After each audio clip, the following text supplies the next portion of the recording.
கன்னியாகுமரி மாவட்டம் புத்தன்துறை கடல் அலையில் சிக்கி ஒரே குடும்பத்தை சேர்ந்த சிறுவன் மற்றும் சிறுமி பலியாகியுள்ளனர். இது குறித்தான முழு விவரங்களோடு இணைகிறார் நமது செய்தியாளர் பிரசாத். வணக்கம் பிரசாத். தற்போது உயிரிழந்திருக்கக்கூடிய சிறுவர்கள் குறித்தான தகவல்கள் ஏதேனும் தெரிய வந்திருக்கிறதா? முழு விவரங்கள். வணக்கம். கன்னியாகுமரி மாவட்டம் ஈத்தமொழி அருகே இருக்கக்கூடிய கடலோர கிராமமான புத்தன்துறை பகுதியில் சுபா வேலுசாமி தம்பதியினுடைய இல்லத்தில் நேற்று ஒரு திருமண நிகழ்ச்சி நடைபெற்றது.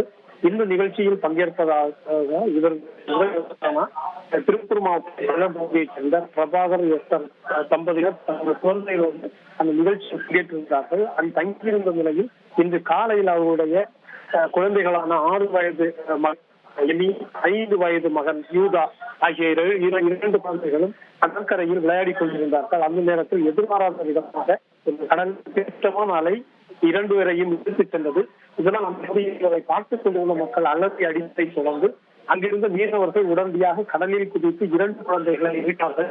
மீட்டு உடனடியாக அங்கிருந்து ஆசாரிப்பள்ளம் அரசு மருத்துவக் கல்லூரி மருத்துவமனைக்கு கொண்டு சென்றார்கள். கடல் அலைக்கு மீட்கப்பட்ட 2 குழந்தைகள் நினைவிழந்த நிலையில் காணப்பட்டதால் உடனடியாக ஆம்புலன்ஸ் மூலம் ஆசாரிப்பள்ளம் அரசு மருத்துவமனையில் கொண்டு வரப்பட்டு பரிசோதித்த போது 2 குழந்தைகளும் உயிரற்ற நிலையில் காணப்பட்டதாக மருத்துவர்கள் தெரிவித்தார்கள்.